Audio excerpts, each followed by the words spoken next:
माननीय आयुक्त महोदय आणि माननीय उपायुक्त तावडे साहेब आणि अतिरिक्त आयुक्त गोडसे साहेब यांच्या निर्देशानुसार हे जे अतिक्रमण करून रोडवर नागरिकांना चालण्याला खूप अडचणी तयार करतायत आणि आपला जो फुटपाथ आहे जो चालण्यासाठी आहे तो पूर्णपणे अतिक्रमणाने व्यापलेला आहे आणि त्यामुळे रहदारीस फार गर्दी होते. हे पण मी स्वतः आता सहाय्यक आयुक्त म्हणून प्रभागात नव्यानेच नियुक्त झालेली आहे आणि मी स्वतः 2 वेळा इथे राऊंड मारलेला आहे. प्रत्येकाला सूचना दिलेल्या आहेत आणि त्या अनुषंगाने ज्या फेरीवाल्यांनी जे सामान हटवलेलं नाही त्यांचा आज दिनांक रोजी मी सगळं हटवलेलं आहे, अतिक्रमण काढलेलं आहे.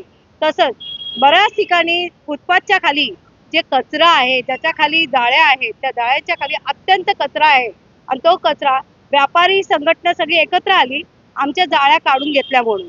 मी त्यांना सांगितलं ह्या जाळ्या फक्त एका अटीवर तुम्हाला ठेवायला मिळतील की तिथे त्या फुटपाथवर सगळी स्वच्छता पाहिजे आणि स्वच्छता असेल तरच तुमची जाळी तिथे लागली जाईल. त्या अनुषंगाने सगळ्या व्यापारी संघटनेने सुद्धा मला सहकार्य केलं आणि फेरीवाल्यांनी सुद्धा सहकार्य केलं आणि त्यांनी त्यांचं सामान काढून घेतलेलं आहे. त्यांचं नुकसान न करता प्रत्येक फेरीवाल्यांनी आपलं सामान काढून घेतलेलं आहे कारण त्यांनाही कळतंय की आपण रस्त्यात रहदारीत अडचण तयार करतोय. अशा पद्धतीने त्यांनी आपलं सामान सुद्धा काढून घेतलेलं आहे. त्याबाबत पण आम्ही सहाय्यक आयुक्त सर्व प्रभागाचे सहाय्यक आयुक्त त्याबाबत सुद्धा आम्ही हा प्रस्ताव मांडणार आहे. आम्ही अवधूत तावडे साहेबांना पण ते सांगितलेलं आहे आणि त्या पद्धतीने आमचा प्रस्ताव त्यांच्याकडे प्रस्तावित आहे.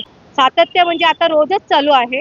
आता मी इथे आल्यापासून आता 8 दिवस झालं station road, Nehru road, Phadke road हे सतत कारवाई चालू आहे.